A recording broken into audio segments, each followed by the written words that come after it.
Hello, this will be the last segment on warwithmarilyn.com for reasons that'll become clear in just a few moments.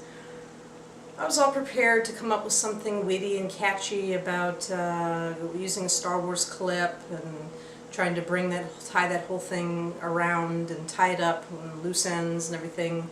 But what I decided was that really the movie, and one of the reasons why I probably love it so much, along with Star Trek and etc., there's always a protagonist who's struggling to do such and such. It's usually to try to do the right thing and against these odds and so forth and whatever.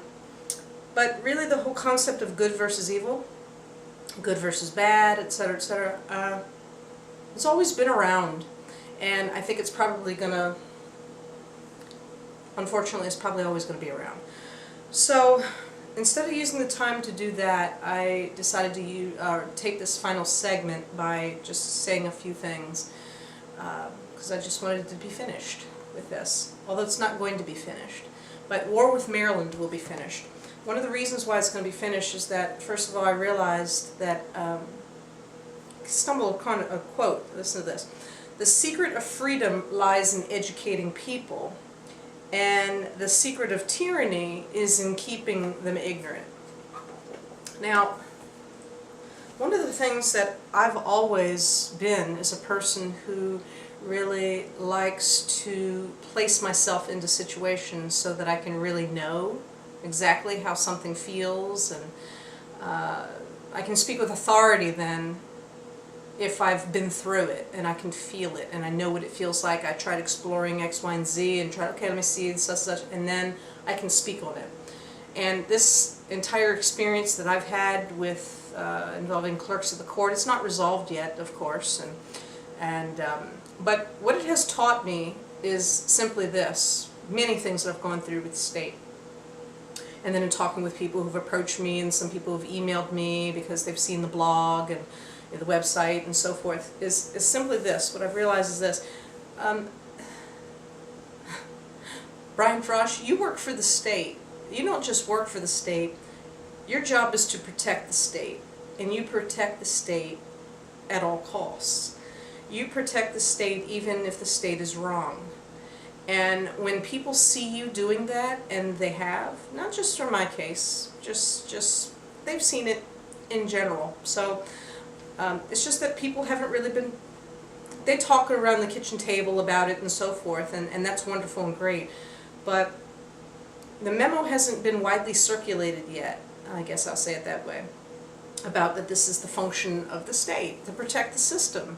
And so any citizen that has a problem, therefore, with the state, this is what they have to look forward to. The state is going to continue to try to protect itself. The state is never going to admit that it did wrong.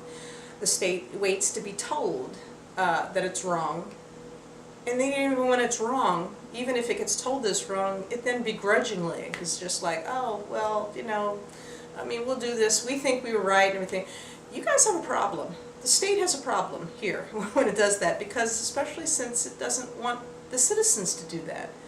So it wants the citizens to take responsibility and to do such and such and this and that, but you don't do it. The state doesn't do it. So really interesting to kind of see that play out in so many different areas. Being 51, just turned 51, well, in April I turned 51. I didn't know that, and there's a lot of people that I encounter and who have this perception about the Attorney General's office and what they do and so forth. That is just, they get really surprised when I tell them and I show them that no, this is what they do, and they are rubbing their eyes in disbelief and like, what? No, just like I was too. I thought it was a fluke. I thought it was an anomaly. So what I'm going to do, therefore, is do what it is that I do best. My grandmother always told me that she thought I would be a great teacher. Now, that doesn't mean the school system, love you guys dearly. Teach can be done in many different ways, so that is what I'm going to continue to do what it is that I do best. And so, therefore, Brian, while you are probably content with there being a difference between a public face and a private face, and the two not really matching up there, and then people not knowing the truth about that, in who they're electing into, public office, I'm going to dedicate the rest of my days to making sure that people do know. And it's, well, so when people ask me, why did I get into politics, I get the question all the time. No, it's not because of Trump being in office. No, I didn't vote for the guy, okay? I did not vote for Trump at all, everything. So, but I appreciate and understand why people would want to elect, because they're tired of the crap. I didn't say the word I really wanted to say. You know what they're tired of. I know what they're tired of. So the natives are restless. I love being part of this movement. The natives are restless. So why did I get into politics? Brian Frosh, it's because of people like you that I got into politics. And I'm not saying how long I'll be here. Listen, I'm just clearly not. But I am fascinated by this difference between that really people get elected and put into office and based on falsehoods and promises that people know that they have no intention of keeping. They just do it just to get elected and just to schmooze with people, and then somehow you get their votes. Well, you know how this all works. You know how it works. I don't have to tell you, Brian. I know that you know. Well, see, now I know too. And then the difference is you don't want people to know, and I do. So therefore, I think that you probably lost your way. Maybe this is the way that you've always been. That you would not instruct your clients, government officials and so forth, that, well, maybe if we just do this and just, it'll make it better, and then, we can just, the citizenry will be happy, and then that'll engender goodwill and so forth and everything, and then they will continue to believe in us and trust in us and adore us and like us and do right by us, do right by the state. No, see, you guys don't even think about it that way. So, and that's a shame that you don't. I do, but hey, you don't, I don't have your job, you do, so okay, that's how that works. But while you may have lost your way, I found mine. So, and you have a job, profession, if that's what you want to call it, hey, I'm cool with it, I know, you gotta make a living somehow, I get it and everything, but where you have a job, I now have a calling. I now have a calling. So, and that's a great feeling to have. So, listen,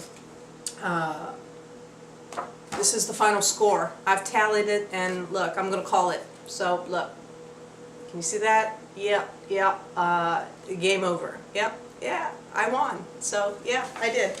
Because a person like me is absolutely the last kind of person that you would want to have. I'm sure that you would want to have this information, because I have zero problem with going and telling the people, speaking about it, writing about it, and spending the rest of my days instructing people on it for why it is that they should do something different in order to get something different, because, well, that's the way it works. So, in honor of you, Brian Frosh, several other, people here in Maryland and everything that, you know who you are. I don't need to call you out and everything, so I know that you know. Yeah, I've called you out separately before, so I know you all know the game too.